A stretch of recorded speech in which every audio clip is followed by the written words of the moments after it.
हाँ जी, good morning everyone students. आप लोगों का चैप्टर चल रहा है एटॉमिक स्ट्रक्चर।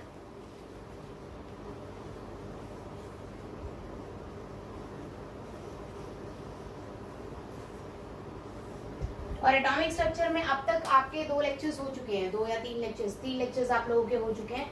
एंड आप लोगों ने क्या पढ़ा है? आपने उसमें अब तक पढ़ा है एनोड रेज के बारे में, कैथोड रेज के बारे में,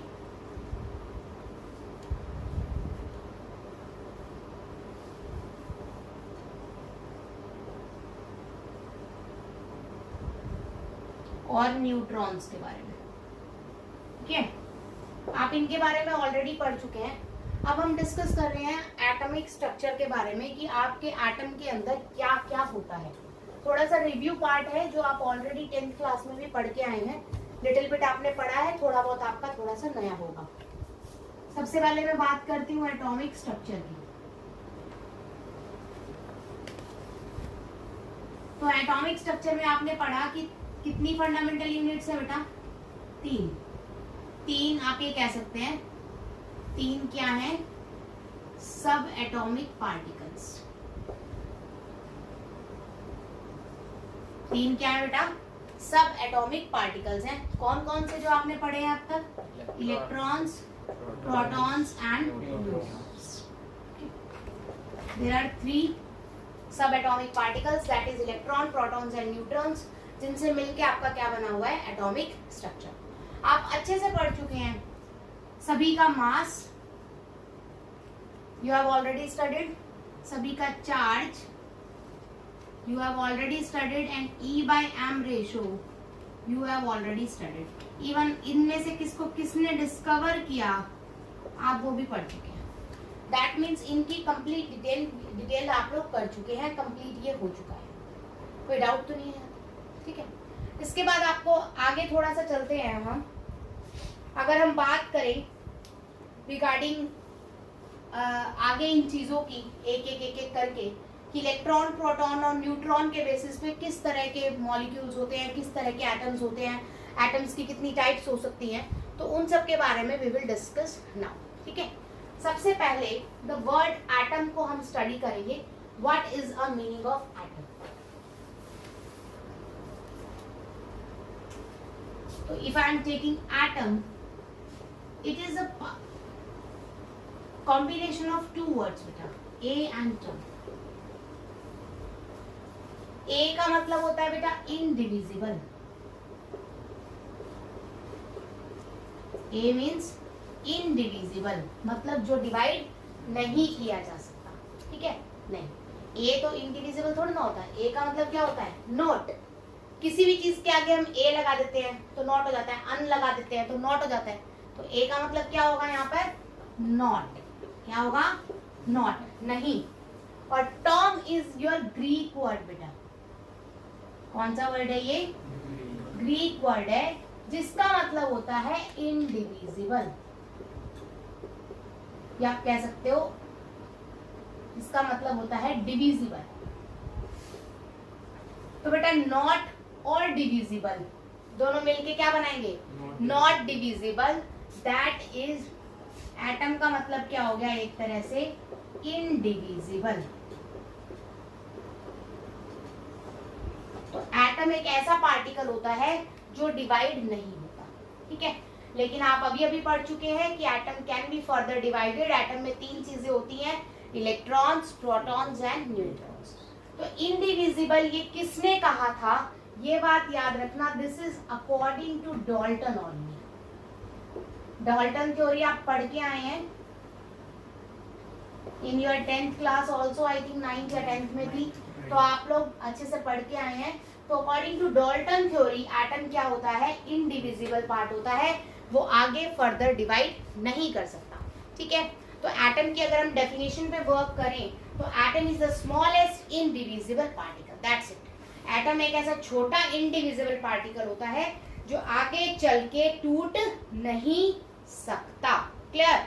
जॉन डाल्टन की बात माने, डाल्टन थ्योरी के अकॉर्डिंगली, तो एटम ही वो सबसे छोटा पार्टिकल होता है किसी भी मैटर का जो किसी भी केमिकल रिएक्शन में टेक पार्ट करता है। क्लियर? अगर मैं कहूं कि मेरे साबुन से कोई रिएक्शन हो रही है तो साबुन से नहीं हो रही है, साबुन के जो छोटे छोटे पार्टिकल्स हैं वो रिएक्ट कर रहे हैं। क्लियर हुई मेरी बात? तो एक्चुअलिटी में एटम क्या होता है, जो बड़ी सी चीज आपने कोई भी ली और बड़ी सी चीज जो आसानी से नजर आए, जो स्पेस ऑक्यूपाई करे, जिसमें मास हो, उसे हम बोलते हैं मैटर। तो कोई भी रिएक्शन अगर कोई मैटर कंपोज कर रहा है अच्छे से गो थ्रू हो रहा है, तो इसका मतलब वो रिएक्शन मैटर ना करके क्या करता है, आपका एटम करता है। क्लियर होगी बात बेटा? ठीक है यहाँ तक। उसके बाद है डाल्टन थ्योरी। आपके डाल्टन ने कुछ पोस्टुलेट्स दिए थे, ठीक है, उस पर थोड़ा सा ध्यान देंगे बेटा। बहुत अच्छे से आप कर चुके हैं इन्हें, डाल्टन थ्योरी के बारे में। तो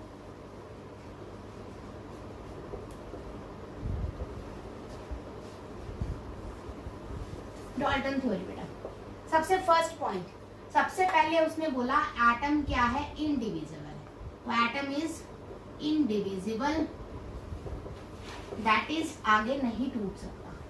दूसरी चीज, ठीक है, all matter composed of atom. कोई भी मैटर है बेटा, जो चीज आपको नजर आ रही है, मैटर का मतलब यहाँ पर क्लियर है, anything which have mass and occupy space. तो कोई भी चीज यूनिवर्स में अगर है जो इसके पास कुछ मास है या कोई जगह घेर रही है, रखी हुई है, जैसे दिस इज माई मार्कर, इस पे कुछ मास है और मैं यहाँ रख दूं तो इसने ये जगह घेर रखी है, तो ये मार्कर क्या कहलाएगा, मैटर कहलाएगा। क्या कहलाएगा? मैटर। तो कोई भी चीज जो मैटर है, वो मैटर किस चीज से बना होगा, एटम से बना होगा। ठीक है। तीसरी चीज, atom of same element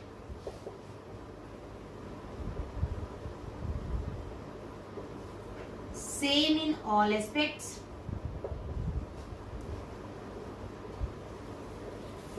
and vice versa।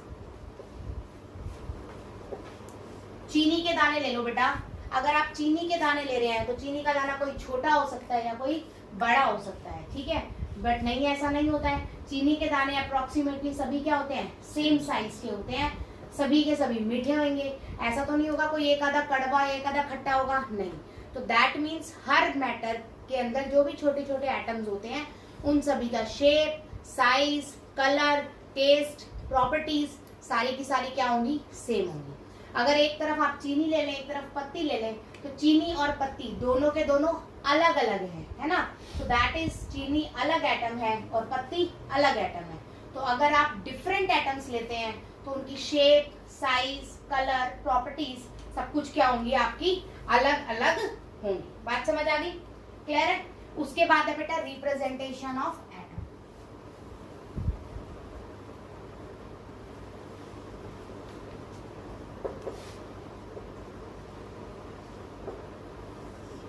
Atoms का अगर मैं सिंबल मान रही हूँ बेटा, मेरा कोई भी सिंबल क्या है, एक्स है। यहाँ पर क्लोरीन में Cl यूज करते हो आप, हाइड्रोजन के लिए H यूज करते हो, हीलियम के लिए He यूज करते हो, ब्रोमीन के लिए Br, लिथियम के लिए Li। तो X आपका कोई भी सिंबल हो सकता है, ठीक है। उसके यहाँ पर आप लिखेंगे बेटा एटॉमिक मास, और यहाँ पर आप लिखेंगे बेटा एटॉमिक नंबर। तो this is your representation of any atom. तो एटॉमिक मास हमेशा कहाँ लिखा जाता है, राइट साइड की तरफ ऊपर, जबकि एटॉमिक नंबर कहाँ लिखा जाता है, लेफ्ट साइड की तरफ नीचे। तो ये आपको याद रखना है। अगर मैं आपको ये दे देती हूँ F दैट इज 19 और यहाँ 9, तो आपके लिए क्लियर है कि 9 क्या है बेटा, उसका एटॉमिक नंबर है, और 19 उसका क्या है बेटा, मास नंबर है या एटॉमिक मास है। तो दिस इज इंपॉर्टेंट कि F, और F क्या है बेटा, F is a symbol of fluorine. ठीक है। तो दिस इज इंपॉर्टेंट कि आपके रिप्रेजेंटेशन, क्योंकि क्वेश्चन में आपको पूरा पूरा तो लिख के देगा नहीं, आपको सिर्फ एटम को रिप्रेजेंट करके देगा, आपको कैलकुलेट करना है उसमें चीजें। तो सिंपल सी बात है, यहाँ से आपको देख के पता चल गया, कॉर्नर वाला मास नंबर, नीचे कॉर्नर वाला एटॉमिक नंबर, और बीच में आपका क्या है, सिंबल। तो this is about your Dalton theory. अब डाल्टन थ्योरी में ना फिर से कुछ प्रॉब्लम्स थी। एक और सबसे बड़ी बात उसने क्या कही, उसने बोला एटम ना तो बनाया जा सकता ना ही तोड़ा जा सकता। दैट इज, उसने क्या बोला, fifth, atoms neither be created nor be destroyed, ना तो बनाया जा सकता है और ना ही तोड़ा जा सकता है, बट हम क्रिएट करते हैं। कल आपको ध्यान होगा कि जब हमने बेरिलियम की शीट के ऊपर अल्फा पार्टिकल्स को फेंका था तो हमारा कार्बन बना था, तो कार्बन हमने प्रोड्यूस कर लिया। तो that means different different alpha particles को फेंक के या डिफरेंट एटम्स को बम्बार्ड करके हम नए एटम्स को बना सकते हैं।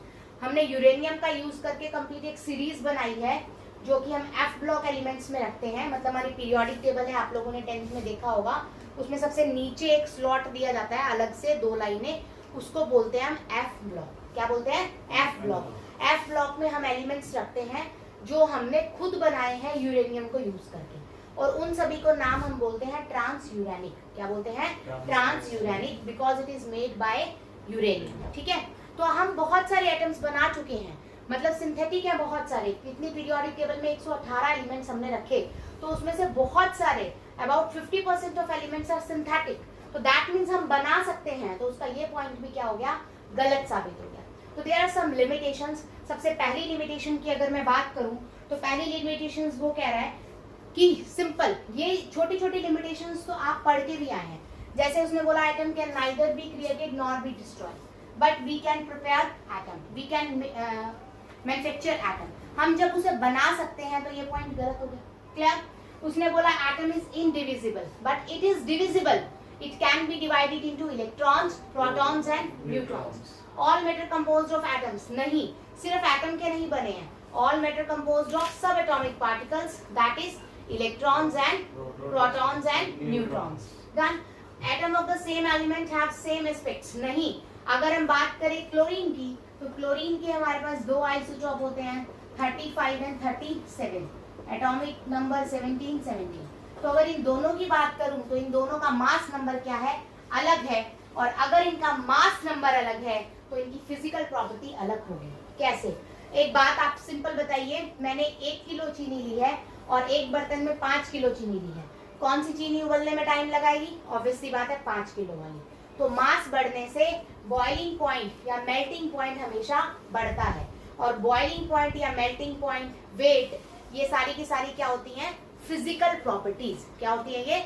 Physical properties. तो सिंपल सी बात है कि सेम एलिमेंट्स के भी आपके डिफरेंट फिजिकल प्रॉपर्टीज या केमिकल प्रॉपर्टीज पॉसिबल है। तो ये वाली बात भी उसकी गलत हो गई बेटा। ठीक है, रिप्रेजेंटेशन बिल्कुल सही थी। ये तो छोटी छोटी बातें थी जो उसकी गलत हुई। सबसे बड़ी बात वो ये नहीं बता पाया कि एटम कंबाइन ही क्यों करते हैं। उसने बोला वाटर बनेगा, जब हाइड्रोजन में ऑक्सीजन जुड़ेगा तो मेरा क्या बनेगा? वाटर। बट क्यों जुड़ेगा भाई? व्हाट इज द रीजन कि हाइड्रोजन में ऑक्सीजन जुड़ता है? आप सबको आज के टाइम पे पता है, it is due to valency factor. Hydrogen की वैलेंसी +1, ऑक्सीजन की वैलेंसी -2, वो इलेक्ट्रॉन्स का एक्सचेंज करते हैं ताकि वो अपनी वैलेंसी को क्या कर सके? Satisfy the water. हम वाटर को डिस्कस कर रहे थे बेटा। तो हाइड्रोजन और ऑक्सीजन, आज के टाइम पे आपको पता है कि हाइड्रोजन की वैलेंसी क्या है? 1, मतलब ये 1 इलेक्ट्रॉन देगा और ऑक्सीजन 2 इलेक्ट्रॉन लेगा। मतलब ये लेना देना इसलिए चलता है ताकि वो स्टेबल हो सके। ठीक है, क्योंकि बाहर वाले शेल में नंबर ऑफ इलेक्ट्रॉन या कितने होने चाहिए बेटा? 8। ठीक है, या तो 0 होने चाहिए या फिर क्या होने चाहिए? 8। तो वो अपनी वैलेंसी को सेटिस्फाई करने के लिए, ताकि वो अच्छे से कंबाइन करके अपने आप को स्टेबल बना सके। हर एटम अपने आप को स्टेबल बनाने के लिए कंबाइन करता है, बट उस टाइम पर डाल्टन को नहीं पता था। तो डाल्टन नहीं बता पाया कि हाइड्रोजन ऑक्सीजन से कंबाइन होकर वाटर क्यों बनाया, नहीं बताया उसने। उसके अलावा ऐसी कौन सी फोर्सेस है कि ऑक्सीजन ने हाइड्रोजन को अपने साथ खींच लिया ताकि वो मॉलिक्यूल बना सके या कंपाउंड बना सके? तो कोई भी मॉलिक्यूल या कंपाउंड जो स्टेबल होते हैं, क्यों है stable? What is the binding force between them? उनमें ऐसी कौन सी बाइंडिंग फोर्स है जिसकी वजह से आपका क्या है, ये आसानी से बोलो एक दूसरे से कंबाइन रहते हैं? वो नहीं बता पाए। ठीक है, अब एलिमेंट्स उसने ये भी नहीं बताया कि सेम एलिमेंट सेम क्यों है हर एस्पेक्ट में, और डिफरेंट एलिमेंट डिफरेंट क्यों है हर एस्पेक्ट में। क्यों? आज के टाइम पे आपको पता है कि क्लोरीन का अगर मैं यही वाला एटम लूं, सिर्फ यही वाला, तो क्लोरीन 35 के सारे एटम्स क्या होंगे? सेम। क्यों?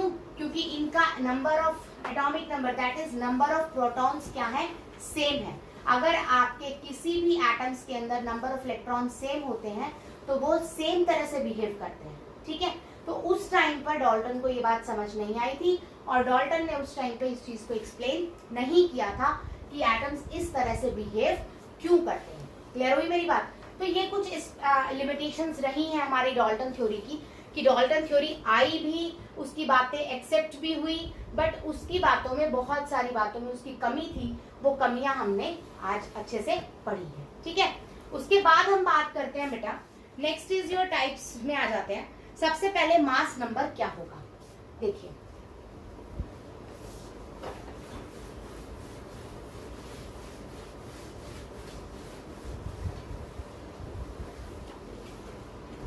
सबसे पहले I am talking about the mass number. This is your mass number, this is your atomic number.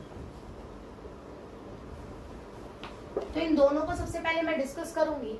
Mass number actuality में क्या होता है बेटा, प्रोटॉन्स प्लस में न्यूट्रॉन्स, ठीक है। क्यों? क्योंकि आपको पता है इलेक्ट्रॉन का मास क्या होता है, नेग्लेजिबल। कल ही मैंने बताया आपको लास्ट लेक्चर में ही कि मास इलेक्ट्रॉन का लगभग क्या होता है, ना के बराबर। सिर्फ प्रोटॉन्स और न्यूट्रॉन्स में मास होता है, इसीलिए वो दोनों मिलके ही वेट बनाते हैं। बात समझ आई? तो atomic mass, that is mass number, is the number of protons and neutrons. Sum of the number of protons and neutron is known as mass number. Clear होगी बात? ठीक है। उसके बाद बात करते हैं बेटा व्हाट इज एटॉमिक नंबर। अगर मैं एटॉमिक नंबर की बात करूं तो यहाँ पर आएगा बेटा नंबर ऑफ प्रोटॉन्स। अब आप कहेंगे मैम इलेक्ट्रॉन्स तो कहीं यूज ही नहीं हुए, तो बिल्कुल सही बात है।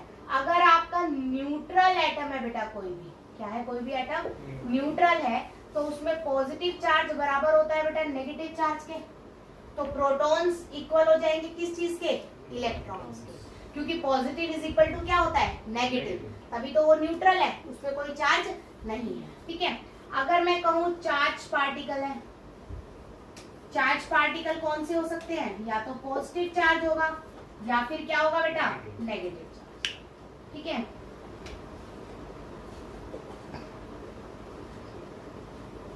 तो सिंपल सी बात है, किसी भी चीज पे अगर पॉजिटिव चार्ज आया हुआ है तो पॉजिटिव देखो इन दोनों में से किस पे है, प्रोटॉन्स पे। तो याद रखना है किसी भी चीज पे पॉजिटिव चार्ज अगर आया है तो प्रोटॉन्स का नंबर इलेक्ट्रॉन से क्या होता है बेटा, ज्यादा होता है। और किसी भी चीज पे नेगेटिव चार्ज आया हुआ है तो इलेक्ट्रॉन्स का नंबर प्रोटॉन से क्या होगा बेटा, ज्यादा होगा, ठीक है। जो भी चार्ज आपका एटम पे नजर आएगा वही चार्ज आपका क्या होगा, ज्यादा। एग्जाम्पल देखते हैं, मैंने आपको बोला बेटा Cl नेगेटिव, ठीक है, Cl नेगेटिव। क्लोरीन का एटॉमिक नंबर नॉर्मल कितना होता है, 17। नेगेटिव का मतलब उसने एक इलेक्ट्रॉन ले रखा है बेटा, तो टोटल नंबर ऑफ इलेक्ट्रॉन्स कितने हो गए अब, 18। क्लियर हुई मेरी बात ये? क्योंकि जितना एटॉमिक नंबर होता है उतने ही नंबर ऑफ प्रोटॉन्स और उतने ही नंबर ऑफ इलेक्ट्रॉन्स होते हैं। उसने कितने ले रखे हैं बेटा, -1 है ऊपर चार्ज, तो एक इलेक्ट्रॉन लेके कितने हो गए इलेक्ट्रॉन्स, 18। क्लियर होगी बात यहाँ तक? 18 इलेक्ट्रॉन्स यहाँ पर हो गए। बट प्रोटॉन्स कितने हैं बेटा, प्रोटॉन्स तो आप डाल नहीं सकते क्योंकि वो तो न्यूक्लियस में होते हैं। तो प्रोटॉन्स हमेशा किसके इक्वल होते हैं, एटॉमिक नंबर के इक्वल। एटॉमिक नंबर कितना है बेटा, 17। तो प्रोटॉन कितने हो गए, 17। तो 17 ज्यादा है या 18 ज्यादा है, 18। तो दिख रहा है यहाँ पर इलेक्ट्रॉन्स का नंबर ज्यादा है किससे, प्रोटॉन्स। ये चार्ज तभी आता है, आपके दो ही चार्ज होते हैं, या तो प्लस या फिर माइनस। जोन सी चीज आपके एटम में ज्यादा होगी, अगर आपके एटम में प्रोटॉन ज्यादा है तो एटम के ऊपर प्लस चार्ज आ जाएगा। एग्जाम्पल देखते हैं, Al3 पॉजिटिव, ठीक है। सबसे पहले एटॉमिक नंबर ऑफ एल्यूमिनियम कितना है बेटा, 13, ठीक है। तो इसका मतलब नंबर ऑफ प्रोटॉन सीधे सीधे कितने हो गए बेटा, 13। Protons can not be increased और डिक्रीज, ये बात याद रखनी है। प्रोटॉन्स हमेशा एटॉमिक नंबर यूज होते हैं और ये घट और बढ़ नहीं सकते, इसीलिए हम डेफिनेशंस को प्रोटॉन की रिस्पेक्ट में लिखते हैं, ठीक है। कई बच्चे सोचते हैं कि नंबर ऑफ इलेक्ट्रॉन्स भी तो हो सकता है एटॉमिक नंबर, बिल्कुल हो सकता है, लेकिन इलेक्ट्रॉन को घटाया जा सकता है और बढ़ाया जा सकता है। आप इलेक्ट्रॉन्स निकाल भी सकते हैं और इलेक्ट्रॉन्स डाल भी सकते हैं। तो जब आप इलेक्ट्रॉन निकालेंगे या डालेंगे तो उनके नंबर फर्क आ जाएंगे, तो डेफिनेशन में गड़बड़ हो जाएगी। But you can not alter, आप प्रोटॉन्स के नंबर को चेंज नहीं कर सकते। इसी रीजन की वजह से सारी डेफिनेशन किस फॉर्म में लिखी जाती है, प्रोटॉन्स की फॉर्म में। बात समझ आई बेटा? तो एटॉमिक नंबर 13 है तो प्रोटॉन कितने हो गए 13, ठीक है, इक्वल होते हैं बिल्कुल। अब यहाँ पर चार्ज कितना है बेटा 3 पॉजिटिव, इसका मतलब इसने 3 इलेक्ट्रॉन क्या कर रखे हैं दे रखे हैं। तो यहाँ पर नॉर्मल केस में इसके पास इलेक्ट्रॉन भी कितने होते हैं 13, अब इसने 3 दे दिए, +3 का मतलब होता है दे दिए, प्लस उल्टा होता है प्लस साइन आता है मतलब दे दिए, माइनस आता है मतलब ले लिए। अब इसने 3 इलेक्ट्रॉन दे दिए तो बेटा 13 - 3 कितने हो गए 10 इलेक्ट्रॉन। अब बेटा देखो इलेक्ट्रॉन कितने हैं कम और प्रोटॉन्स कितने हैं ज्यादा, तो ज्यादा कौन से हैं पॉजिटिव, इसीलिए एटम पे चार्ज कौन सा है पॉजिटिव। कितने ज्यादा है बेटा 13 में से 10 गए 3, इसीलिए एटम पे चार्ज कितना आया है +3। समझ आ गई बात। तो हमेशा ये शो करता है the difference in the number of protons and electrons. बात समझ आई। तो चार्ज अगर मैं बोलूं किसी भी एटम पे लगा हुआ चार्ज हमेशा किसके इक्वल होता है बोलो प्रोटॉन्स माइनस इलेक्ट्रॉन्स के। इस डिफरेंस को शो करेगा, क्या करेगा इस डिफरेंस को शो करेगा, और साथ में आपको साइन लेके चलना है। अगर इलेक्ट्रॉन ज्यादा है तो आंसर नेगेटिव आएगा, इलेक्ट्रॉन कम है तो आंसर पॉजिटिव आएगा। यहाँ तक क्लियर है। तो what is your mass number? Mass number is number of protons plus number of neutrons. What is your atomic number? Number of protons only. Clear होगी मेरी बात।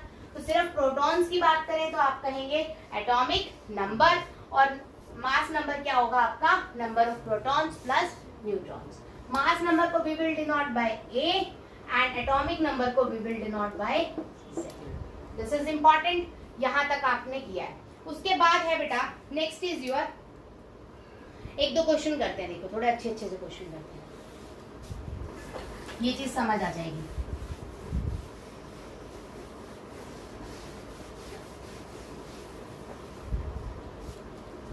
मैंने एग्जाम्पल लिया बेटा क्लोरीन 35 या 17, मैंने कहा है calculate electron proton and neutron.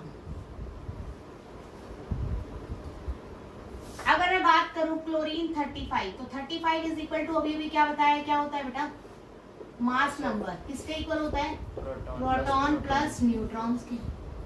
यहाँ 17 दैट इज एटॉमिक नंबर, किसके इक्वल होता है नंबर ऑफ प्रोटॉन्स के। यहाँ तक क्लियर है बेटा। यहाँ से नंबर ऑफ प्रोटॉन तो डायरेक्ट आ गए आपके पास, तो प्रोटॉन्स इज इक्वल टू कितना आ गए 17। यहाँ तक क्लियर है, ठीक है। चार्ज कोई नजर आ रहा है नहीं, अगर चार्ज नहीं है तो प्रोटॉन्स इज इक्वल टू क्या होते हैं बेटा इलेक्ट्रॉन्स के इक्वल होते हैं, तो इलेक्ट्रॉन्स भी कितने हो जाएंगे 17। क्लियर है बेटा, ठीक है। बात करते हैं न्यूट्रॉन्स की, तो protons plus neutron is equal to कितना है 35, तो proton plus neutron is equal to कितना है 35।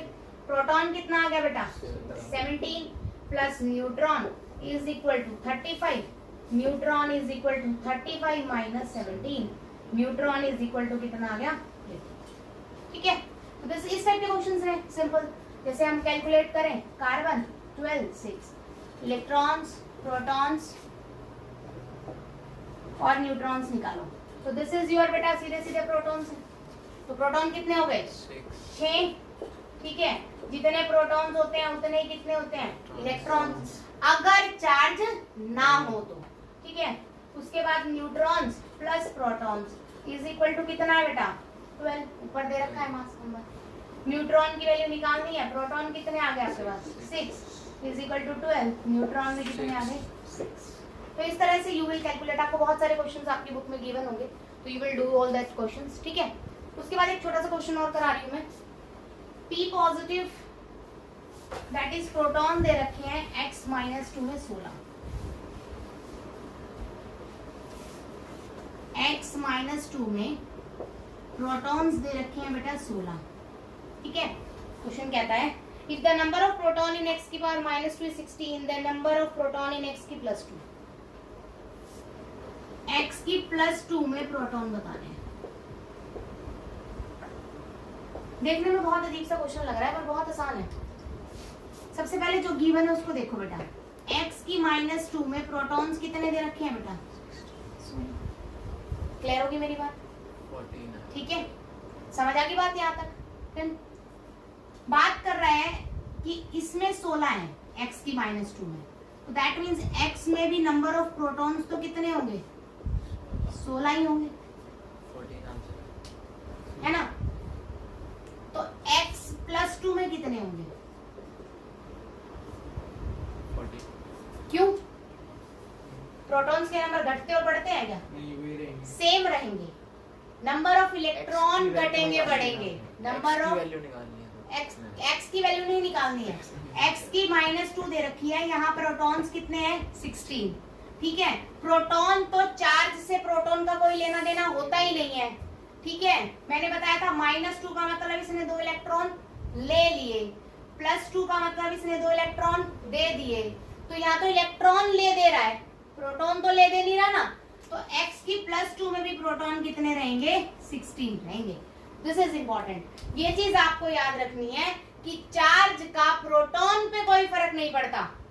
किस चीज पे फर्क पड़ता है? इलेक्ट्रॉन्स पे।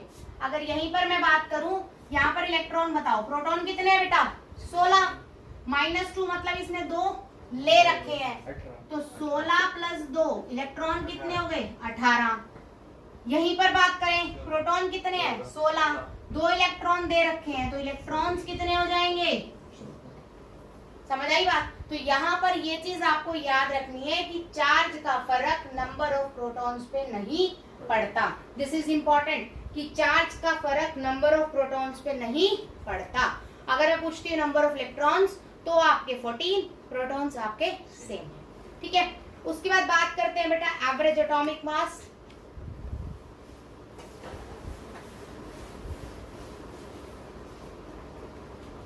That is atomic weight. अब बेटा मास नंबर की अगर मैं बात करूं तो बहुत आसानी से आपने कैलकुलेट कर दिया कि number of protons plus number of neutrons आपके क्या होते हैं? मास नंबर होता है। That is protons plus neutron is your mass number. लेकिन अगर मैं 2 ले रही हूं बेटा, क्लोरीन 35, 70, ए भी ले लेती हूँ, ए एटॉमिक 11, 12, ए 13। ठीक है, मास नंबर तीनों का अलग अलग है बेटा। ये मैं कह रही हूँ 85% प्रेजेंट है, ये 10% प्रेजेंट है और ये 5% प्रेजेंट है इन द अर्थ। ठीक है, दीज आर 3 क्या है बेटा? आइसोटॉप्स हैं, आप 10th में पढ़ के आए हैं। Atomic number same, mass number different, है ना? तो एटॉमिक वेट इस केस में क्या लेंगे? कोई बच्चा कहेगा मैंने तो 11 वाले से सॉल्व किया था, कोई कहेगा मैंने तो 12 वाले से सॉल्व किया था, कोई कहेगा मैंने तो 13 वाले से सॉल्व किया था। मतलब मेरा तो 11, 12, 13 में ही रह जाएगा, है ना? क्वेश्चन क्या होगा? एग्जैक्ट आंसर आएगा ही नहीं। तो इस टाइप के क्वेश्चंस में या इस टाइप के एटम्स जिनके अंदर आइसोटॉप्स हैं, मतलब कि ऐसे एलिमेंट्स हैं जो एक से ज्यादा एटम की फॉर्म में भी मिलते हैं, ठीक है, उन केस में हम कैलकुलेट करते हैं बेटा एवरेज एटॉमिक मास। आप 10th में कैलकुलेट करके आए हैं, मैं फिर भी दोबारा बता रही हूँ। ये क्या होता है बेटा? मास नंबर इनटू में percentage plus mass number into में percentage plus mass number into में परसेंटेज। दैट इज जितने भी एटम्स दे रखे हो सभी का मास नंबर को उनकी परसेंटेज से क्या कर दोगे? मल्टीप्लाई। ठीक है, नीचे टोटल परसेंटेज बेटा 85 प्लस 10 प्लस 5। इसको आप सॉल्व करेंगे, जो भी आता है आपका देख लीजिएगा। ठीक है, मतलब एवरेज नहीं आएगा, ये बात याद रखना। क्यों नहीं आएगा? क्योंकि डायरेक्ट ऐड नहीं किया ना। सॉल्व कर लेते हैं हम। 8 5 8 2 10 13 3 9 35 प्लस 1 2 0 प्लस 65। ये कितना हो गया? 9 3 5 1 2 0 65 0 12 1 1 2 0 डिवाइडेड बाय में क्या है बेटा? 100। तो आगे 11.2। इसका मतलब ए का एटॉमिक मास जो पीरियोडिक टेबल में लिखा जाएगा वो कितना लिखा जाएगा? 11.2। बात समझ आई? तो पीरियोडिक टेबल में जो मास लिखा जाता है, जो अकेले एलिमेंट होते हैं सिर्फ एक ही तरह से मिलते हैं, उस केस के तो हम अंदर हम क्या लिखते हैं? Direct mass number, that is protons plus neutrons. लेकिन ऐसे केसेस जिसमें आपको अलग अलग परसेंटेज गिवन हो, साथ में मास नंबर अलग अलग गिवन हो, ऐसे केसेस के अंदर you will calculate the average atomic मास। ठीक है, मैंने असाइनमेंट के अंदर कुछ क्वेश्चंस दिए हुए हैं इसके, जो आप सॉल्व करेंगे इस पे बेस। ठीक है, तो एवरेज एटॉमिक मास कैसे निकाला, ध्यान से देखिए। Mass multiply percentage plus mass multiply percentage plus mass multiply percentage divided by percentage plus percentage plus percentage. Normal multiply divide करके इसको सॉल्व कर लो, गेट योर आंसर। क्लियर होगी बात? This is known as average atomic mass.